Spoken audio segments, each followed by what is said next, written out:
أما بعد فأعوذ بالله من الشيطان الرجيم ولو يعجل الله للناس الشر استعجالهم بالخير لقضي إليهم أجلهم فنذر الذين لا يرجون لقاءنا في طغيانهم يعمهون وإذا مس الإنسان الضر دعانا لجنبه أو قاعدا أو قائما فلما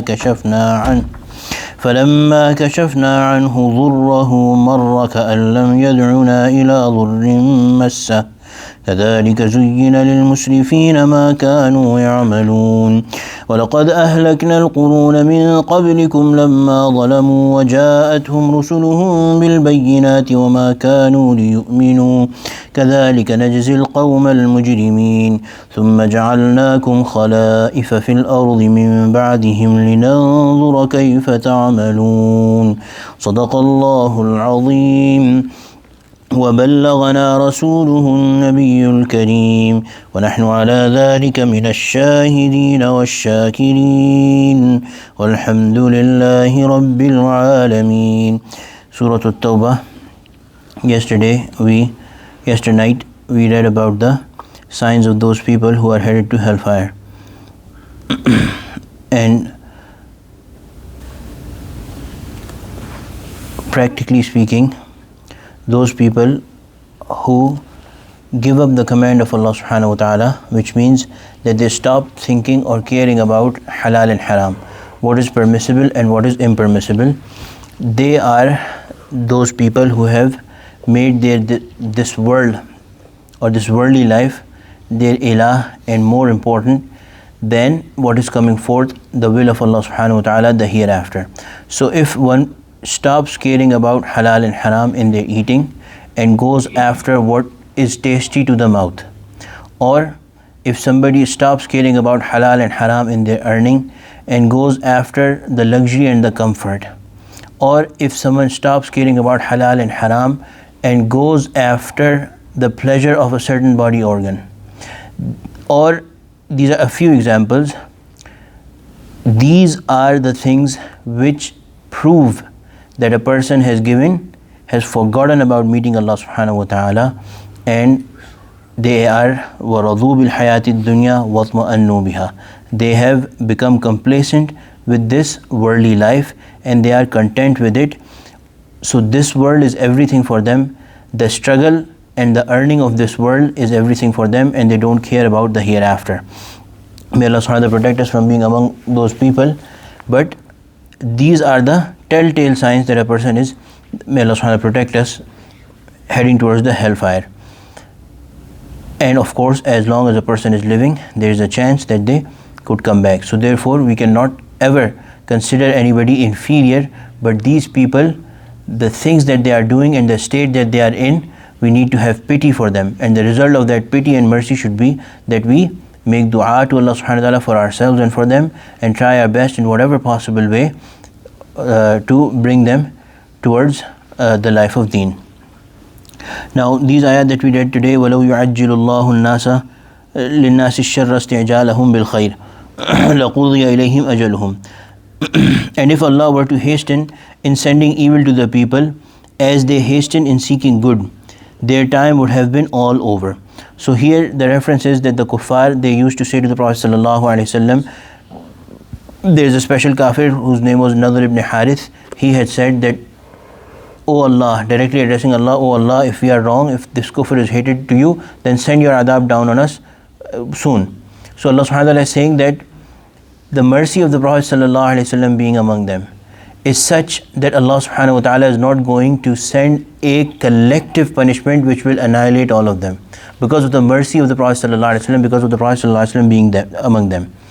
And the other general principle of Allah subhanahu wa ta'ala with this ummah is that Allah delays the bad outcome of their deeds, and the good things that they ask, Allah gives them soon. So if you make a dua for something good, some goodness in your life, the way of Allah subhanahu wa ta'ala is that Allah gives it to you soon enough.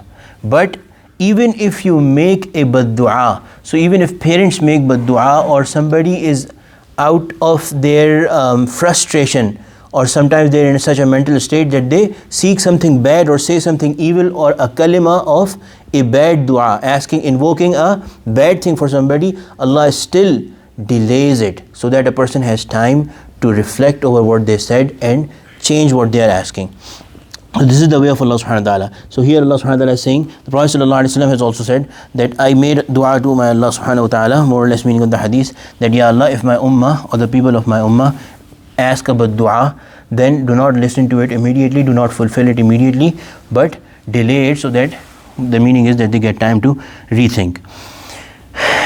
But on the other hand, there are sometimes certain moments of acceptance where the thing is uttered from the mouth and it is accepted. So therefore the Prophet ﷺ has particularly warned parents that do not, in your anger, do not invoke any but dua or any bad thing for your children, because sometimes it is accepted right away.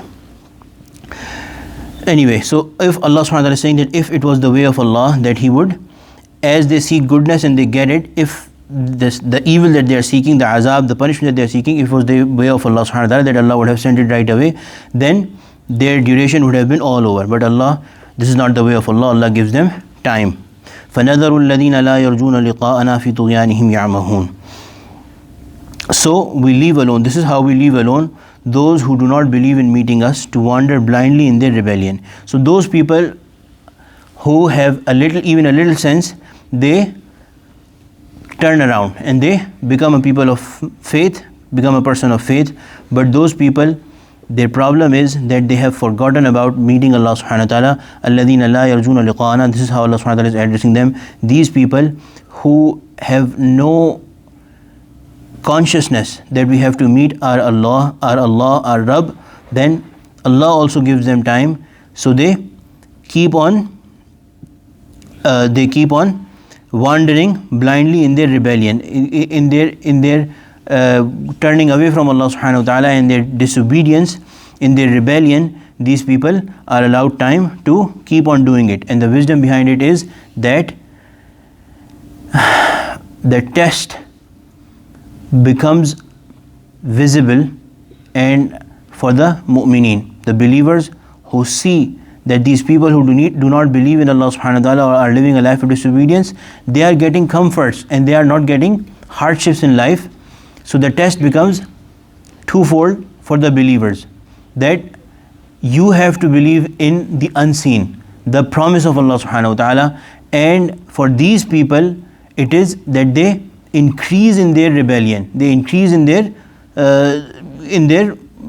tughyan, they keep on doing those things and increasing their sin, and finally Allah subhanahu wa ta'ala, the proof is completed, and then Allah subhanahu wa ta'ala catches them. وَإِذَا مَسَّ الْإِنسَانَ الضُّرُّ دَعَانَا لِجَنْبِهِ أَوْ قَاعِدًا أَوْ قَائِمًا. Whenever a man is afflicted by a hardship, by a difficulty, then they call after us, they keep on praying to us at all times. قَاعِدًا أَوْ قَائِمًا, standing, sitting or standing. So in every situation they are thinking about us and they are calling us. And this was the way of the kuffar, the mushrikeen as well, that whenever a hardship would come to them, then they would forget all their idols and they would know that these idols can do anything for us. They would call upon Allah subhanahu wa ta'ala. فَلَمَّا كَشَفْنَا عَنْهُ ضُرَّهُ, when we remove that hardship, that problem, مَرَّ كَأَلَّمْ يَدْعُنَا إِلَى ضُرٍّ مَسَّهُ, this person just takes away as though he takes his way as though he had never prayed to us in any hardship. كَذَلِكَ زُيِّنَ لِلْمُسْرِفِينَ مَا كَانُوا يَعْمَلُونَ. This is how their deeds appear beautified to these transgressors, these musrifin, who go beyond the limits. So this is the way of a kafir, that they, in a hardship, they call after Allah subhanahu wa ta'ala, but in times of comfort, they forget about Allah subhanahu wa ta'ala.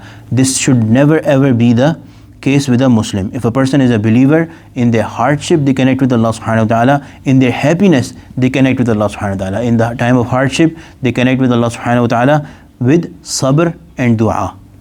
Sabr is patience and dua is asking Allah subhanahu wa ta'ala to release and alleviate that problem. In times of goodness, in times of plenty, they still connect with Allah subhanahu wa ta'ala with shukr, with giving thanks to Allah subhanahu wa ta'ala, and with dua to make it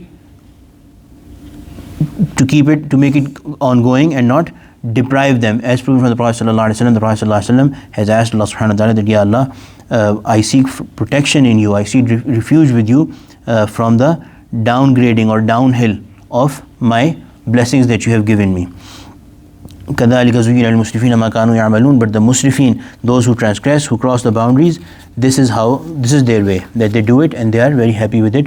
This appears beautified to them. وَلَقَدْ أَهْلَكْنَا الْقُرُونَ مِنْ قَبْلِكُمْ لَمَّا ظَلَمُوا. And do they not see, do they not know that Allah subhanahu wa ta'ala, for sure Allah has, without doubt, Allah has destroyed generations before them. مِنْ قَبْلِكُمْ لَمَّا ظَلَمُوا, because of their zulm, because of their transgression. وَجَاءَتْهُمْ رُسُلُهُمْ بِالْبَيِّنَاتِ وَمَا كَانُوا لِيُؤْمِنُوا. Their messengers had come to them with clear signs, but they were not the ones who would believe. كَذَلِكَ نَجْزِي الْقَوْمَ الْمُجْرِمِينَ. This is the way Allah subhanahu wa ta'ala punished the mujrimeen, the criminals. So you take heed and you take lesson from that. ثُمَّ جَعَلْنَاكُمْ خَلَائِفَ فِي الْأَرْضِ. Then we made you their successors. So there was people before you that Allah destroyed because of their transgression, and now you are living and nobody remembers them, or if they remember them, they remember them of how Allah destroyed them, how the punishment of Allah destroyed them. Now you are living this life, you are inheriting this earth and you have control over this earth, you will go away too. So remember, when Allah has given you this earth and control over it, the purpose is that the test is ongoing. Do you establish the command of Allah subhanahu wa ta'ala or not on this earth?